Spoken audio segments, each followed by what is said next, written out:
तो मेरे प्यारे भाई बहनों, एक बार फिर से आप सभी का स्वागत है परमेश्वर के सच्चे सुसमाचार और सच्चे कलाम में। आप सभी को प्रभु यीशु मसीह के नाम में शालोम, प्रेज द लॉर्ड, जय मसीह की। मेरे प्यारे भाई बहनों, आज का जो वचन है वो बहुत बहुत बहुत ज़्यादा महत्वपूर्ण है। मेरे प्यारे भाई बहनों, ये बातें हमें पता होनी चाहिए कि परमेश्वर ने अपनी योजना को कैसे पूरा किया। मेरे प्यारे भाई बहनों, आज के वचन से हम लोग जानेंगे कि जो उत्पत्ति में परमेश्वर ने हवा को और उस शैतान को जो श्राप दिया था, जो परमेश्वर ने हवा को कहा था, और जो शैतान के जो उस सांप के बारे में परमेश्वर ने कहा था, हम उसके विषय में आज बात करेंगे। मेरे प्यारे भाई बहनों, कि कैसे परमेश्वर ने उस योजना को पूरा किया। तो मेरे प्यारे भाई बहनों, आइए हम वचन से जानते हैं इस वचन की सच्चाई कि परमेश्वर ने किस तरीके से अपने प्लान को पूरा किया। तो मेरे प्यारे भाई बहनों, हम पढ़ेंगे उत्पत्ति की किताब, उसका 3रा अध्याय, उसके 15वें वचन से मैं यहाँ पर पढ़ना चाहूँगा। यहाँ लिखा है, और मैं तेरे और इस स्त्री के बीच में और तेरे वंश और इसके वंश के बीच में बैर उत्पन्न करूँगा। वह तेरे सिर को कुचल डालेगा और तू उसकी एड़ी को डसेगा। मेरे प्यारे भाई बहनों, ये वचन कोई मामूली वचन नहीं है। यहाँ पर परमेश्वर ने भविष्यवाणी को किया।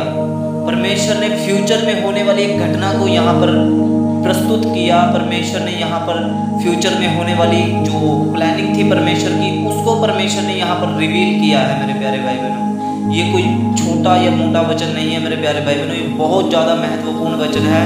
इस एक वचन को आप अभी समझेंगे कि परमेश्वर ने किस तरीके से अपने प्लान को पूरा किया। यहाँ लिखा है, मैं तेरे और इस स्त्री के बीच में, यानी कि दुष्ट के और स्त्री के बीच में। ये स्त्री जो है मेरे प्यारे भाई बहनों, जो स्त्री बताई गई है मेरे प्यारे भाई बहनों, यहाँ पर ये कलीसिया को इंडिकेट करती है। यानी कि आने वाले फ्यूचर में परमेश्वर की जो प्लानिंग थी वो यहाँ पर रिवील की गई है। ये कलीसिया को इंडिकेट करती है।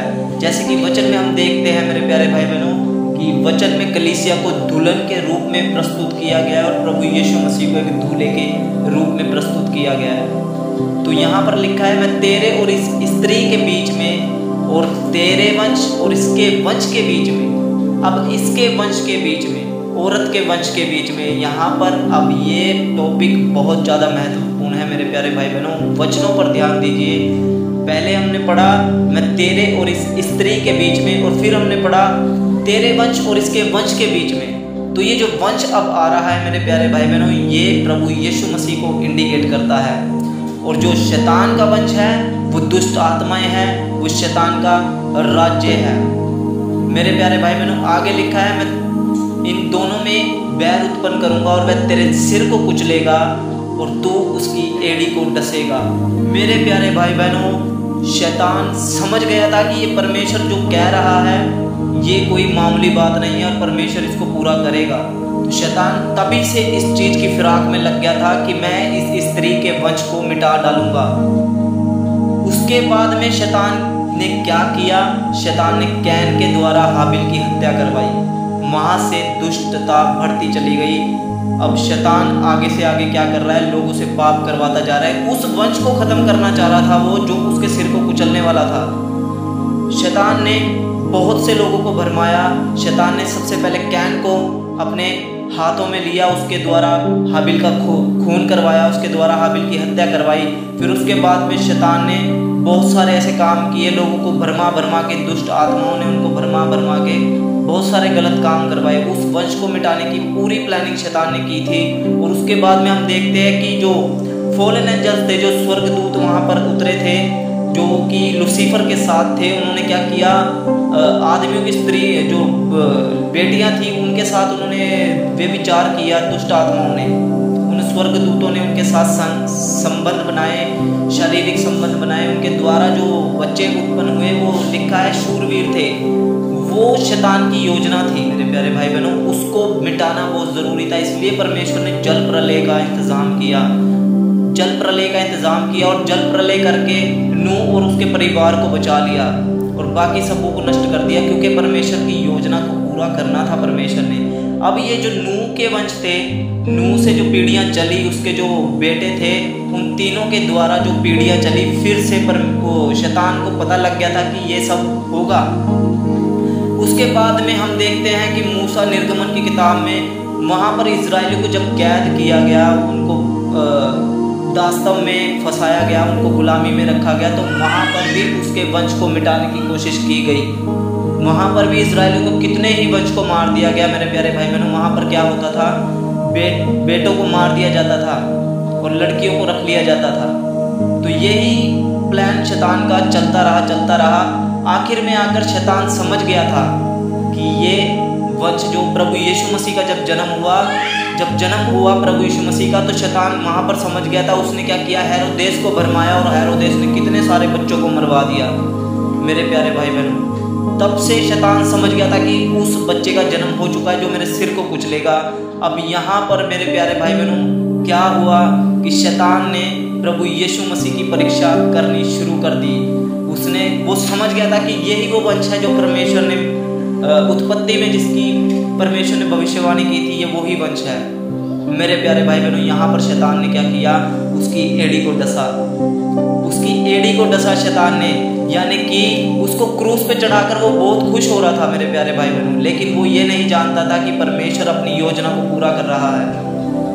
वो मूर्ख है, उसको कुछ भी नहीं पता, वो लोगों को सिर्फ भरमाता है, वो झूठा है मेरे प्यारे भाई बहनों। वो समझ नहीं पाया उन बातों को। उसने सोचा कि मैंने इसकी एड़ी को डस लिया है, ये मेरे सिर को कैसे कुचल पाएगा, ये तो खुद मर गया है क्रूस पर। लेकिन प्रभु यीशु मसीह ने तीसरे दिन जिंदा होके उसका खुल्ला तमाशा बनाया क्रूस पर और उसके सिर को कुचला। यहाँ पर जो सिर दर्शाया गया है उस दुष्ट का, उस सांप का मेरे प्यारे भाई बहनों, ये उसका राज्य था। प्रभु यीशु मसीह ने कहा कि तुम क्यों चिंतित होते हो, देखो मैंने संसार को जीत लिया है और पिता ने सब कुछ मेरे हाथों में कर दिया है। मेरे प्यारे भाई बहनों, प्रभु यीशु मसीह ने ही इस संसार पर विजय प्राप्त की है। और अब यहाँ पर जो लिखा था कि मैं तेरे और इस स्त्री के बीच में वैर उत्पन्न करूँगा, मेरे प्यारे भाई बहनों, जो वंश है अब प्रभु यीशु मसीह से जो हमारा चल रहा है मेरे प्यारे भाई बहनों, वो है मेरे प्यारे भाई बहनों कलीसिया रूपी जीवन। और यही जो वंश है मेरे प्यारे भाई बहनों, यही वंश मेरे प्यारे भाई बहनों आज कलीसिया रूपी जीवन में चल रहा है। क्योंकि वचन में लिखा है हम सब मसीह की देह हैं और मसीह हमारा पहलौठा है, और उसके बाद में जो होने वाले हम सब है मेरे प्यारे भाई बहनों, जो कलीसिया है, हम सब उसके वंश है मेरे प्यारे भाई बहनों। और आज शैतान क्या है, हम लोगों की एड़ी को डसना चाहता है और हम लोगों को परेशान करता है, हम लोगों को सताता है, हम लोगों को बहुत ज़्यादा दुख देता है वो। लेकिन परमेश्वर अपना प्लान पूरा करेंगे और परमेश्वर ने अपना प्लान पूरा करके 1000 साल के लिए जो राज्य है परमेश्वर का, उसमें वो उन लोगों को रखेगा जो उसकी आज्ञाओं को मान रहे हैं और जो उसके साथ चल रहे हैं। और शैतान का राज्य ध्वस्त होने वाला है, उसका राज्य खत्म होने वाला है, वो बुखलाया हुआ है। हम अंत के भी अंत में बैठे हैं मेरे प्यारे भाई बहनों, और परमेश्वर की इस योजना को परमेश्वर पूरा करने जा रहे हैं। आशा करता हूँ कि आप सब लोगों को इस वचन के बारे में पता लगा होगा। ये बहुत अद्भुत भविष्यवाणी है मेरे प्यारे भाई बहनों, कि प्रभु यीशु मसीह ने उस प्लान को पूरा कर दिखाया जो कि परमेश्वर ने आदि से ये लिख दिया था और ये लिखवा दिया था मूसा के द्वारा। मेरे प्यारे भाई बहनों, ये उत्पत्ति की किताब से लेकर निर्गमन, लय व्यवस्था, सारी किताबें जो 5 स्टार्टिंग की जो 5 किताबें हैं मूसा ने लिखी थी मेरे प्यारे भाई बहनों। और ये मेरे प्यारे भाई बहनों परमेश्वर ने अपनी योजना को पूरा किया है, परमेश्वर ने अपने प्लान को पूरा किया है, और भी आगे जो प्लान है वो परमेश्वर पूरा करेंगे। तो मैं आशा करता हूँ कि आप सब लोगों को इस वचन के बारे में पता लगा होगा। सो मेरे प्यारे भाई बहनों, अब आप लोगों के हाथ में है कि आप लोग शैतान के सिर को कुचलें, जैसे कि प्रभु यीशु मसीह ने उसके राज्य को कुचल डाला, उसके सिर को कुचल डाला। अब वो आपकी एड़ी में डसने जा रहा है, तो आप अब उसके सिर को कुचलिए, उसका सामना कीजिए। प्रभु यीशु मसीह ने कहा कि तुम उसका सामना करो तो वो तुम्हारे पास से भाग निकलेगा। सो आप लोग सब उसका सामना कीजिए और अपने हथियारों को बांध लीजिए मेरे प्यारे भाई बहनों। परमेश्वर के सुसमाचार को ज़्यादा से ज़्यादा फैलाइए और शैतान के राज्य को ख़त्म कीजिए, ताकि परमेश्वर का राज्य आ सके। सो प्रेज द लॉर्ड, जय मसीह की।